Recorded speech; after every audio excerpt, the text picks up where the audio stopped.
Would you like to have dinner with me? A 6-year-old black girl invited a lonely white man to Christmas dinner. Her single mother, though struggling, welcomed him in.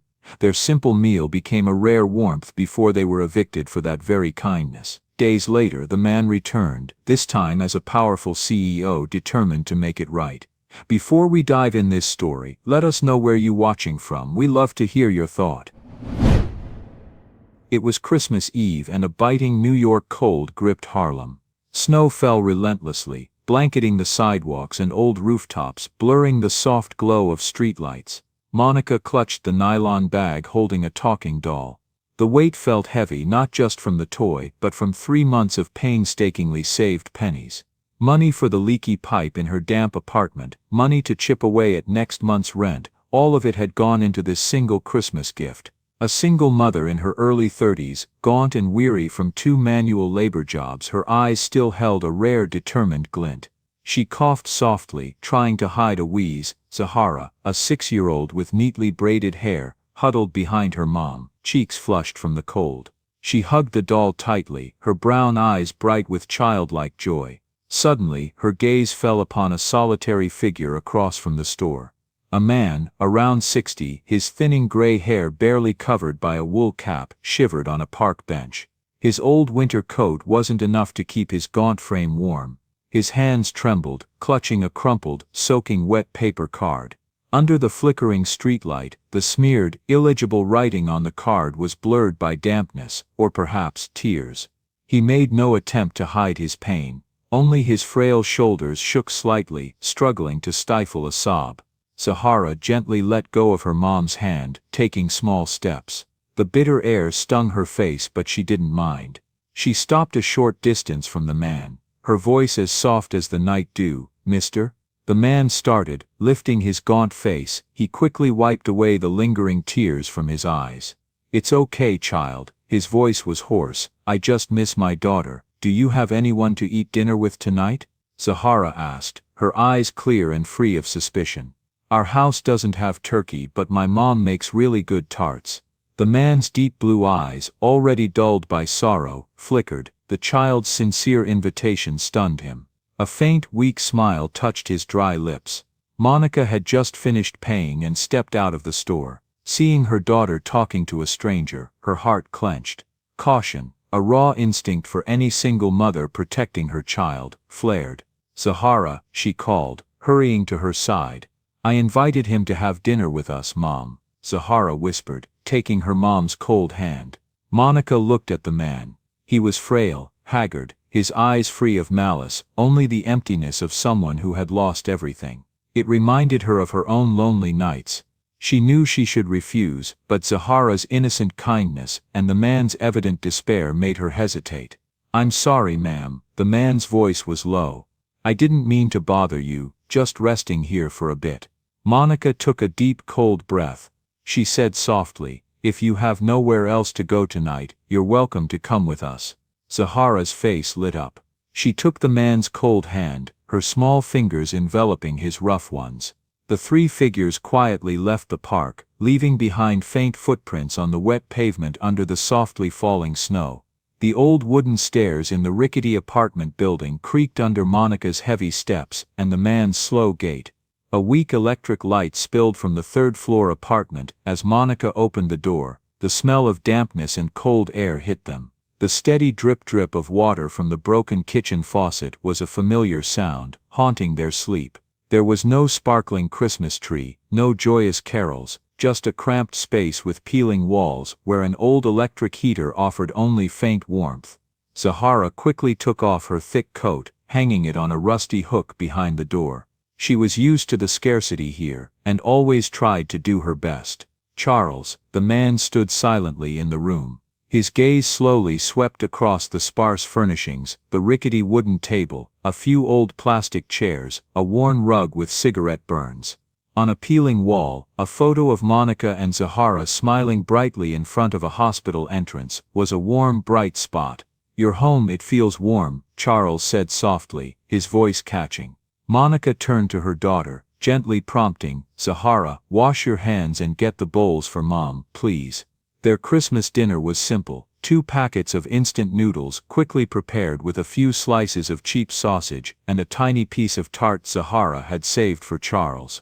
Monica put the last sausage slice on Charles' plate, saying softly, "We don't have much, sir." "This simplicity," Charles replied, his voice deep and warm, "makes me feel special." Zahara pushed the plate of tart toward him, her eyes sparkling. "You eat it, mister. My mom's tart is really good, you have to tell the truth." Charles smiled faintly, a rare smile that softened the haggardness on his face. Monica looked at that smile, a gentle stirring in her heart. During dinner, Zahara chattered about her simple dreams, about the talking doll she had wished for. Monica quietly observed Charles. He ate slowly, politely, his hands occasionally tightened, as if trying to hold on to a distant memory. "Do you have family nearby, sir?" Monica asked, finally breaking the silence. "I used to have a family," Charles replied, his gaze distant tinged with sadness. Monica nodded, asking no more questions. She understood the pain of loss, the desolate loneliness that Charles's eyes held. She had known such long nights herself. When Zahara rubbed her eyes, yawned, and fell asleep on her mother's shoulder, Charles said softly, "Your little girl, she's lovely." Monica gently stroked her daughter's hair, her voice tender, "She's my everything." Outside the thin window, the wind still howled in gusts. Monica's dry cough echoed in the quiet room, her chest aching as if squeezed tight. She knew that if things continued like this, she wouldn't last. Charles stood up, slowly pulling the crumpled paper card from his worn coat pocket. This time, he opened it for Monica to see the childish scrawled handwriting, "Merry Christmas, Dad.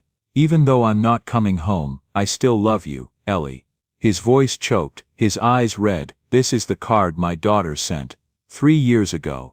Since then, every Christmas Eve I've been alone. I'm so sorry for bothering you and your child." Monica gently shook her head, her gaze sincere. "It's okay, sir." Charles looked at Monica, his eyes full of gratitude and remorse. "I want to do something to thank you for your kindness. Please let me know, anything at all." Monica smiled sadly, shaking her head decisively. "We don't need anything, sir. A warm dinner was more than enough." Charles looked at Monica for a long moment, as if trying to read her heart. Then he bowed his head slightly, a single tear rolling down his gaunt cheek. Thank you for showing me.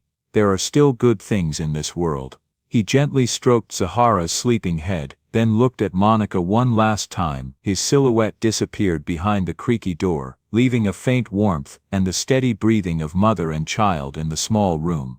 The morning after Christmas, Harlem was still blanketed in white snow. Monica and Zahara woke up in their cold apartment. The electricity had been off since last night. Monica tried to relight a small fire in the old electric heater, but it only flickered weakly before dying out. The smell of dampness and the slight chill from the walls filled the air, making Monica cough dryly, her chest aching. Zahara sat on the small mattress, holding the talking doll, her little face timid. "Mommy, it's so cold." Monica hugged Zahara, holding her tight. She could feel every chilling draft from the thin wall, the wind whistling through the cracked window. The air was thick with helplessness. Christmas melodies still echoed faintly from somewhere far off, through the tightly shut window, but they only made the apartment feel more empty and cold. A loud, brutal knocking pounded on the door, echoing through the old hallway. Monica jumped, she tiptoed to open it. Rick, the landlord and owner of Rick's Grill, around 50 years old, stood there. He was covered in snow like a moving iceberg, his face cold and expressionless. In his hand he held a white sheet of paper. Rick spoke, his voice disdainful, tinged with anger. "Monica, I thought you'd at least show up for work." Monica suppressed a cough, her voice raspy. "Yes, I was on time. But it was a snowstorm this morning, the roads were blocked." Rick cut her off, throwing the paper in Monica's face. "Don't bother coming in anymore, and you don't need to live here either." Monica bent down to pick up the paper. Her eyes widened, trembling as she saw the bold black letters, "Notice of Eviction." The words 24 hours stood out, like a death sentence. What is this?" Monica stammered, her voice losing its composure. "I've been doing well, I haven't violated anything." Rick took a step inside, his eyes scanning the dilapidated apartment, glancing at Zahara hiding behind Monica, his gaze full of contempt. You haven't violated anything. You dared to harbor a vagrant in my property on Christmas Eve. Other tenants complained. You know I've been annoyed with you about the rent payments already. Both you and your daughter have to leave before I call the police. Monica stepped back, clutching the crumpled paper. Her throat tightened, the air seemed to thicken. He was just passing through. He had nowhere to go that night. My daughter, she invited him. Rick scoffed, his eyes as cold as ice. Your daughter has no right to bring trouble here. I have to ensure the safety of other tenants. I don't like having to answer for you. This is my territory, not a charity house. He knew a difficult neighbor had called him early that morning. Monica bit her lip, her eyes welling up. She looked at Zahara, her small face filled with fear. Evicted onto the street in a snowstorm. No job. You're doing this on Christmas morning. Monica whispered, her voice hoarse. Where will we go? She's too young. Rick turned his back, indifferent as if he hadn't heard. That's not my problem. You have 24 hours. He slammed the door shut, the bang echoing like thunder in the cold apartment. Monica collapsed to the floor, tears streaming down her face. The eviction notice felt like a death sentence, strangling the future of mother and daughter. Zahara stirred, whimpering softly in her sleep.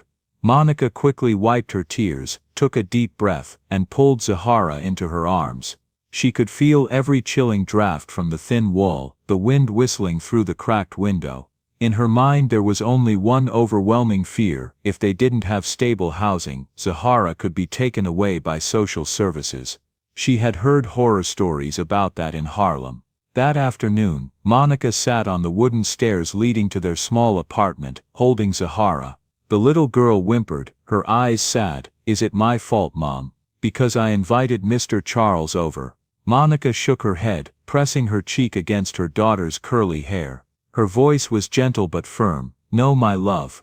It's not your fault. It's because their own goodness makes them feel ashamed. A north wind blew through, carrying crumpled scraps of Christmas paper. But in Monica's heart, something was stirring, not fear, but a strange calm. She didn't need to be ashamed of being kind. She just needed to be strong. Zahara sat on the cold floor, holding her talking doll, trying to pull a tiny piece of fabric over its shoulder, as if tucking her friend in. Monica was futilely cleaning the apartment, but the air still smelled of dampness and cold. The steady drip of water from the leaky kitchen pipe was the only sound breaking the silence. Monica placed a bucket under the faucet, then sighed. She had called the landlord a dozen times, but no one had come to fix it. Zahara's lunch was a quickly prepared packet of instant noodles, with a few slices of nearly expired sausage. Monica only drank a glass of plain water, trying to keep a calm expression so her child wouldn't worry. She coughed dryly in fits, the cough tearing at her throat. That night, Monica tried to sleep but couldn't. She coughed continuously, her chest aching. The scurrying of mice on the ceiling, the wind whistling through the cracked window sounded like ghostly calls. She rumbled, trying to pull the thin blanket higher, but the cold still seeped in. Tomorrow morning, she would have to find a new job. Under leafless trees, the snow had partially melted, forming muddy puddles. Monica hurried through the streets of Harlem. She passed old brick buildings, some stores boarded up, their windows shattered. A few homeless people cooed in their thin blankets under the awning of an abandoned building. The smell of garbage mixed with the damp cold air. She witnessed a social worker taking a child away from a sobbing mother. Monica shivered, her greatest fear rising again. Monica entered a small convenience store. The elderly Asian woman behind the counter looked at her with sympathy. Heard Rick fired you, huh? What a Christmas, bastard. Monica forced a smile, her voice tired. Yes, ma'am. Now I have to find another job. The owner shook her head, her eyes sad. It's tough, dear, not many extra jobs left around here. And you, she looked at Zahara clinging to Monica. Have a young child. Monica nodded, she knew. This was the look she often faced. A look of pity mixed with judgment. Single mother, black, living in Harlem. the labels society had placed on her, making her opportunities even more fragile. Monica visited a few other diners to ask for work, but all she received were cold rejections. The first owner looked her up and down, her eyes assessing. "We need someone for late-night shifts. How can you do that with a young child?" The second owner was indifferent, not even looking her in the eye. "This position requires stability. Your resume isn't quite a fit." Monica returned home, her heart heavy. The fear for her daughter's future weighed heavily on her. She hugged Zahara, holding her tight. Her daughter's radiant smile was a reminder that she couldn't give up. A few days after Christmas, Charles was in a modest hotel room. The snow had lessened, but the air was still cold. Familiar Christmas songs still echoed from nearby houses, but now they only tormented him further. Charles sat quietly on the single bed. His eyes stared blankly out the foggy window. The room was empty, yet he didn't feel as lonely as in previous nights, because in his mind Monica and Zahara's images were vivid. He took out Ellie's card, gently caressing the words, "Even though I'm not coming home, I still love you." His eyes were still sad, but there was a subtle change, no longer complete despair, but remorse. He remembered Ellie's dream to become a community nurse, helping those in need, especially single mothers who had to give up their education due to circumstances. That dream had been buried with his grief. "I gave up everything, even Ellie's dream. I ran away, wallowing in my pain, and yet, a woman with nothing was willing to share everything. She said kindness shouldn't be traded, but I can't just accept it. What would Ellie think if she saw me abandon them, leaving them to struggle in the cold and hardship? My girl, she would never do that."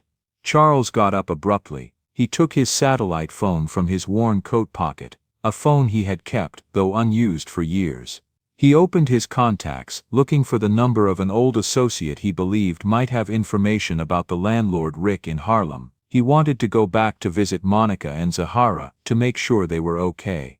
A few days later, Charles returned to the familiar Harlem street. The snow had melted into puddles, but the cold still bit. He walked up the old creaking stairs, his heart pounding. He wanted to knock on the door, to say thank you once more, to make sure the mother and daughter were all right. Charles stood before Monica's apartment. The door was wide open. Not because Monica had left it that way, but because it had been forced. Inside, the apartment was empty. The small plastic Christmas tree was gone.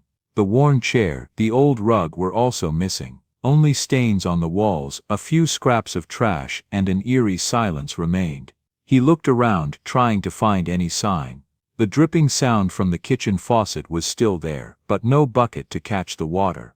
The old neighbor, Miss Chen, an elderly Asian woman, stepped out of the apartment opposite, carrying a laundry basket. She saw Charles and stopped. Miss Chen looked at him with a sad expression. "Are you looking for someone?" "Monica and little Zahara, they're gone. Kicked out a few days ago." Charles froze, his whole body stiffened. "Kicked out? Why?" he asked, his voice trembling, disbelieving. Miss Chen shook her head, her eyes full of sympathy. "That Rick, the landlord, he said Monica owed 2 months' rent and harbored a stranger on Christmas Eve. He used that as an excuse to kick them out the very next morning, in a snowstorm. Poor things, now no one knows where they are." Miss Chen's words were like a knife stabbing into Charles' heart. The very morning after Christmas, when he was still consumed by his own remorse, he had been too late. Regret surged, overwhelming him. He had been too selfish, too absorbed in his own pain to realize that Monica's kindness had put her in a dangerous situation. "I was too slow, I let them suffer this.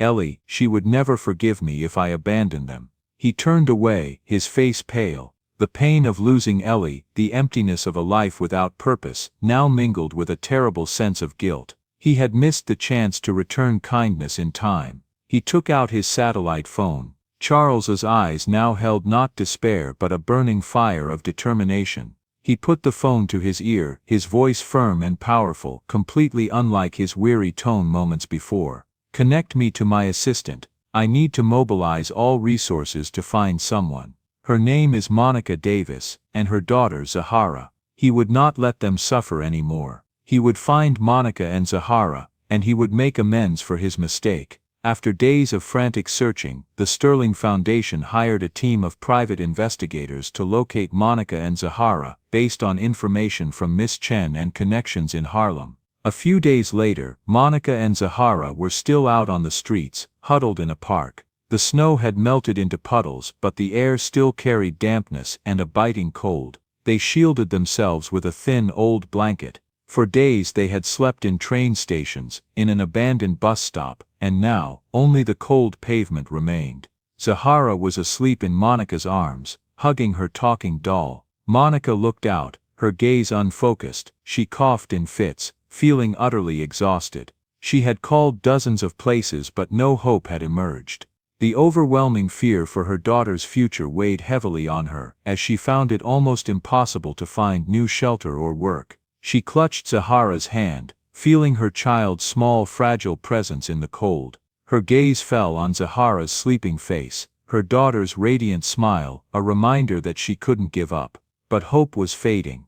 Just then, a sleek black Mercedes pulled up sharply in front of them. Monica started. A man stepped out of the back seat. It was Charles. Lacking the full context of his power and connection, Monica only knew him as the man from the park. He was dressed neatly, but his face held a tense, apologetic expression. Monica's eyes widened. She couldn't believe what she was seeing. Charles hurried forward, his voice urgent, full of apology. "Monica, I finally found you. I'm so sorry. I'm truly sorry I didn't come back sooner. I didn't know Rick had done that to you. I've been looking for you everywhere." Monica was still stunned, trying to comprehend what was happening.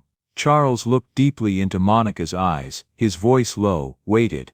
"You asked who I am. I am Charles Whitmore Sterling. I am the founder of the Sterling Foundation, and I run Sterling Holdings." Monica gasped, speechless. Her whole body felt like it might collapse. Zahara stirred, squinted at Charles, then nestled back into her mother's arms. Charles continued, his voice still sincere but with a hint of authority. "First, please accept a temporary safe apartment and urgent financial assistance so you and Zahara can get settled. After that, Monica Davis, I'm calling from the Sterling Foundation office. You have been directly nominated for a full scholarship to the community nursing program, a program my daughter dreamed of before she passed. This is a new opportunity, a new beginning.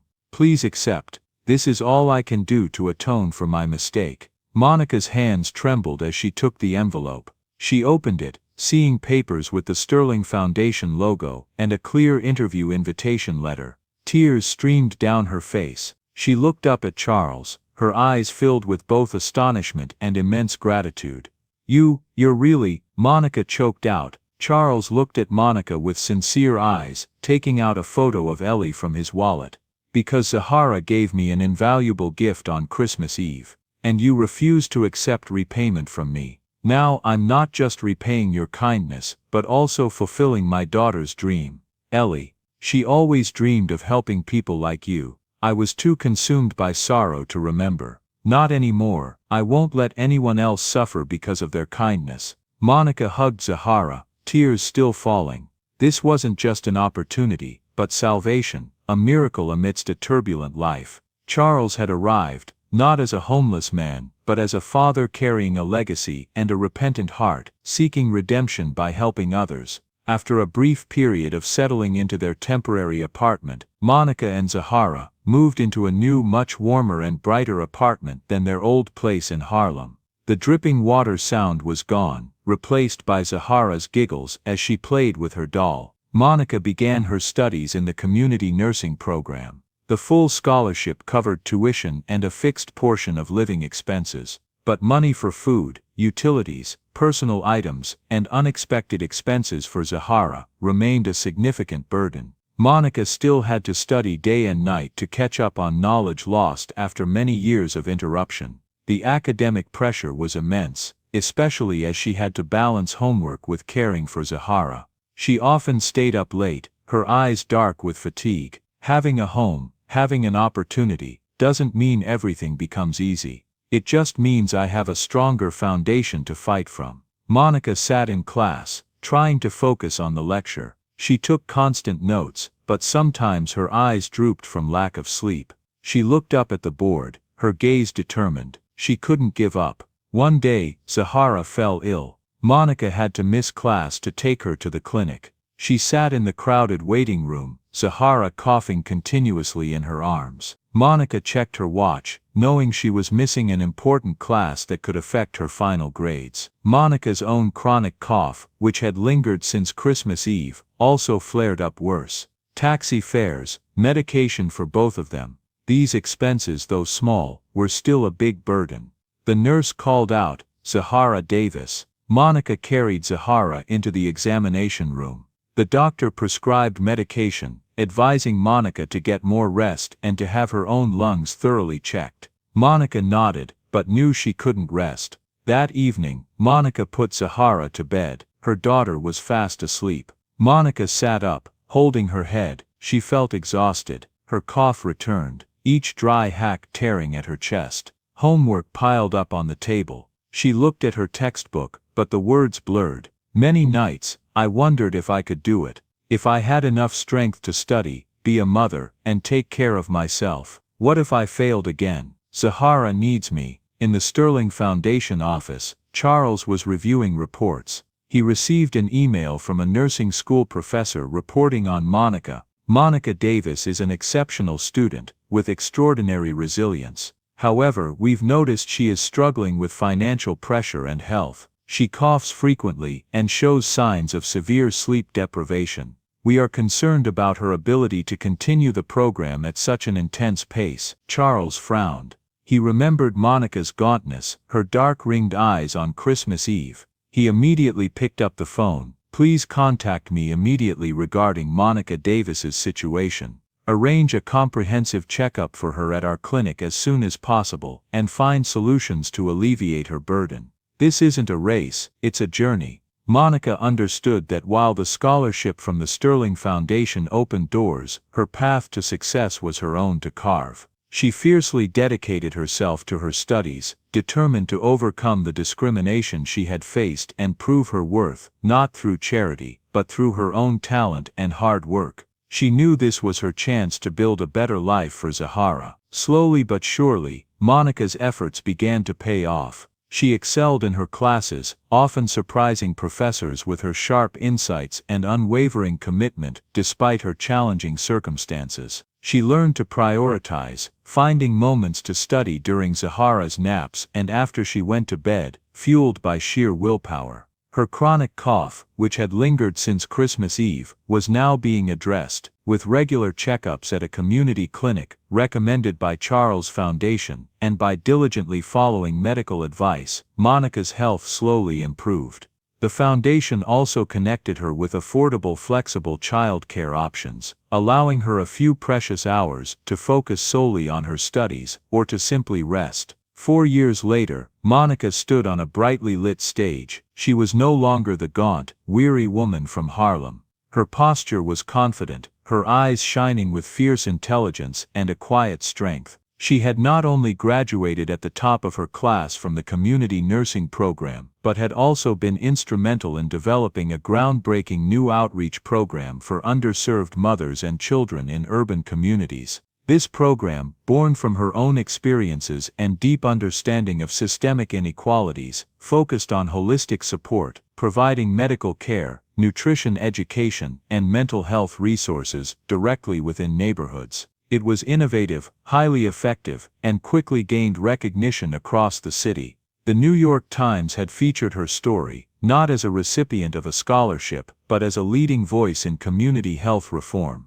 The article highlighted her perseverance, her brilliance, and her ability to transform personal hardship into a powerful catalyst for change. It was a story of triumph over adversity, a testament to her inherent talent and unwavering spirit. This public recognition solidified her status as a formidable advocate and a brilliant professional, proving her worth beyond any doubt. The article also implicitly drew attention to the inequalities she and others like her faced, leading to increased scrutiny and calls for accountability for figures like Rick, who quietly faded into obscurity. Monica had not asked Charles for more help after the initial scholarship, choosing to stand on her own 2 feet. He respected that, He observed her progress from afar, occasionally receiving updates from the foundation. He knew her journey was her own, and he admired her strength. Time passed quickly, and New York welcomed another winter. Monica's small apartment was much warmer now, not just because of the new heater, but because of the consistent presence of someone who had become like family. Charles was no longer a stranger who had merely offered aid. He was a trusted friend, a kind mentor, and a beloved figure in their lives. More than a year after receiving the scholarship and starting her program, Monica was thriving. She had recently begun her practical training as a nurse at a community hospital, a place where she could directly help people, embodying the very spirit of the nursing program. She came home one chilly winter afternoon, to find Charles playing with Zahara by the dining table. On the table was a freshly baked tart, fragrant and warm. Zahara cheered when she saw her mom. "Mommy, Mr. Charles made a tart for me." Monica looked at Charles, her eyes filled with deep affection and gratitude. "Thank you," she said softly. Charles smiled gently. "It's nothing. I just wanted for us to have a warm dinner." The three sat at the table, enjoying the delicious tart in the cozy atmosphere. Zahara chattered about school. Monica shared stories about her patients at the hospital. Charles listened quietly, occasionally smiling. He didn't offer advice or direct assistance for her daily struggles anymore. He simply offered companionship and warmth. After dinner, Zahara rubbed her eyes, ready for sleep. Monica gently put her to bed. Charles remained at the table, looking at Monica with tenderness. "Monica," he said softly, "you and Zahara, you've given me a family. I found so much joy in being with you both." Monica looked up at Charles, her eyes welling up. All the years of struggle, all the loneliness, seemed to dissipate in this moment of shared warmth. She smiled, a genuine, strong smile that reflected her journey. She didn't need Charles to take care of her in a grand way anymore. She was capable and strong on her own. But his presence, his quiet love, was a precious gift. She knew the road ahead still held its challenges, but she no longer felt alone. She had built her own strong foundation, and now, she also had a beautiful chosen family. That winter, snow still fell lightly outside the window, but in the warm small room, three hearts had found a profound connection, warming each other with sincere affection. The miracle of that Christmas Eve was not a magical intervention, but a tiny seed of kindness that had blossomed into Monica's fierce self-reliance and the quiet, comforting bond of a new unexpected family. By the window, the streetlights quietly shone, bearing witness to an ordinary story brimming with human spirit. Join us to share meaningful stories by hitting the like and subscribe buttons. Don't forget to turn on the notification bell to start your day with profound lessons and heartfelt empathy.